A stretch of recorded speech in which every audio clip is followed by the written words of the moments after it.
Selamat datang di channel Ayo Kita Belajar. Bagi teman-teman yang mau mengakses seluruh soal di channel ini, baik soal ganjil ataupun genap, seluruh bidang, matematika, fisika, kimia, biologi, informatika, dan lain sebagainya, teman-teman bisa klik join atau gabung menjadi member channel Ayo Kita Belajar di dekat tombol subscribe. Dan pilih level yang teman-teman inginkan. Assalamualaikum warahmatullahi wabarakatuh. Halo semuanya, kembali lagi kita akan bahas soal OSN tingkat kota bidang kebumian tahun 2024 untuk geologi nomor 19 sampai 21. 19, proses metamorfisme yang melibatkan perubahan komposisi mineral akibat interaksi dengan cairan panas disebut. Oke, jadi ini ada soal tentang batuan metamorf atau metamorfisme ya, proses metamorfisme. Oke, jadi ini jawabannya apa ya? Nah, jadi jawabannya ini adalah apa? Iya, metasomatisme. Jadi kita bahas metasomatisme ya. Jadi eh, metasomatis metasomatisme itu apa? Jadi metasomatisme itu sebuah proses dalam metamorfisme yang melibatkan perubahan komposisi mineral dalam suatu batuan. Akibat apa? Akibat interaksi dengan cairan panas. Biasanya ada juga yang mengatakan ini hampir sama dengan metamorfisme hidrotermal. Nah, kan tadi kan mention tentang cairan panas. Nah, cairan ini itu umumnya berasal dari aktivitas magmatik atau sumber hidrotermal ya, yang kaya akan ion-ion terlarut. Nah, interaksi antara batuan dan cairan panas tersebut itu menyebabkan terjadinya reaksi kimia yang mengubah komposisi mineral dalam batuan asal. Nah, sehingga mineral baru itu berhasil terbentuk daripada yang berbeda. Jadi mineral baru itu terbentuk berbeda dari mineral sebelumnya. Nah, terus proses proses metasomatisme ini itu dimulai dengan adanya sumber cairan yang panas, kaya akan ion-ion terlarut tadi. Nah, cairan ini kemudian itu dia bergerak melalui retakan, bergerak melalui retakan, terus dia itu juga bergerak melalui celah. Jadi retakan, celah, dan pori-pori dalam batuan. Nah, saat cairan panas tersebut bergerak, cairan panas itu membawa ion-ion terlarut yang kemudian itu dia bereaksi dengan mineral yang ada dalam batuan. Nah, reaksi ini tuh menyebabkan perubahan mineral baru. Sorry, pembentukan mineral baru.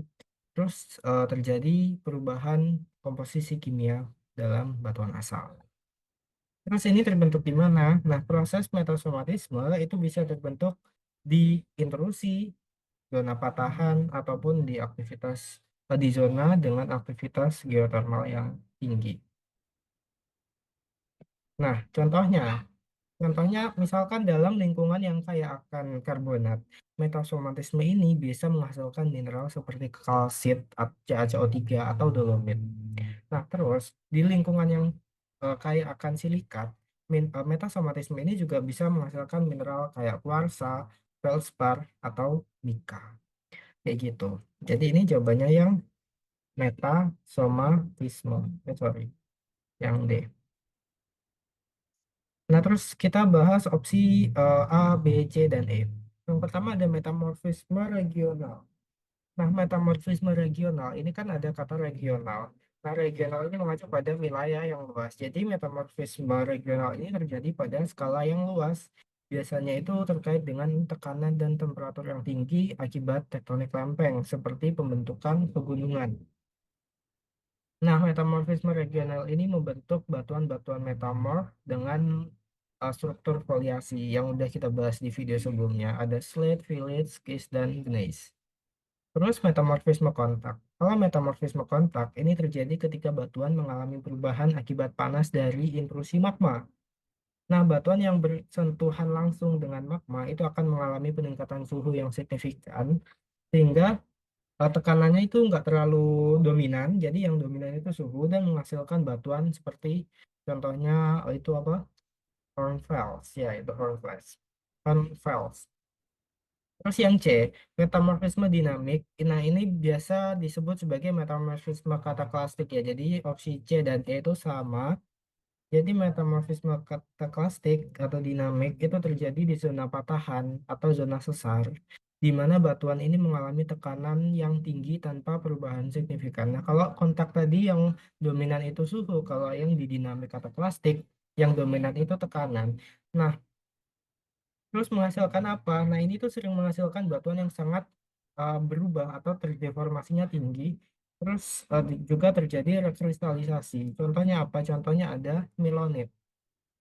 Batuannya contohnya milonit. Jadi yang ini jawabannya yang dia. Oke, terus metamorfisme, apa yang dimaksud dengan metamorfisme regional? Nah, tadi udah dimention ya di soal sebelumnya, regional itu berarti ada kaitannya dengan luas. Jadi di sini skalanya luas. Nah, kalau di sini kalau kita lihat di opsi, jawaban yang paling benar itu opsi yang B.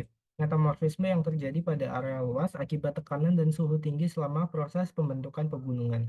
Nah, di sini ada volcanic arc atau zona subduksi ya. Di sini kalau kita lihat di sini, ini adalah kerak samudra dan ini adalah kerak benua. Di sini ada zona subduksi, penunjaman kerak samudra ke bawah kerak benua. Nah, ini subduction zone. Nah, di sini volcanic arc. Volcanic arc itu busur pegunungan vulkanik. Kontak metamorfism itu yang tadi, yang ini yang kuning, itu adalah metamorfisme kontak akibat naiknya magma atau akibat adanya intrusi magma. Ini magma ini, yang garis ini magma nih. Itu magma. Sedangkan yang regional metamorphism itu ada di sebelah sini dengan skala yang luas. Di sini ada banyak ya, ada sweat, phylite, schist, gneiss, migmatite. Ini adalah nama-nama batuan metamorf yang memiliki struktur foliasi. Foliasi itu apa? Jadi foliasi ini adalah kesejajaran mineral. Jadi kalau kita lihat, coba kalian tonton di video sebelumnya. Jadi kalau kita lihat di batuan metamorfoliasi, slate, phylite, schist, gneiss, pegmatite, itu kita bisa melihat ada kayak garis-garis. Nah, itu adalah kesejajaran mineral. Jadi mineralnya itu terbentuk sejajar. Akibat apa? Akibat tekanan yang membentuk mineral itu bisa sejajar. Nah, batuan-batuan metamorfoliasi itu terbentuk di regional metamorphism. Nah, terus kita coba bahas regional metamorphismnya atau metamorfisme regionalnya. Jadi metamorfisme regional itu sebuah proses perubahan mineral dan tekstur batuan pada skala luas yang terjadi akibat kombinasi tekanan dan suhu. Jadi di sini kata kunci dari regional metamorphism adalah skala yang luas atau area yang luas. Nah, proses ini umumnya terkait dengan aktivitas tektonik lempeng. Nah, kayak gini, ada tektonik lempeng yang di mana lempeng-lempeng tektonik itu bertabrakan. Di sini kerak samudra bertabrakan dengan kerak benua. Sehingga di sini proses ini itu menghasilkan kondisi tekanan dan suhu yang ekstrem. Jadi kondisi tekanan dan suhu yang tinggi. Kayak gitu. Terus proses metamorfisme regional ini juga terjadi dalam beberapa tahap. Jadi ada tahapannya. Dimulai dengan apa? Dimulai dengan penguburan batuan sedimen atau batuan beku ke dalam kerak bumi.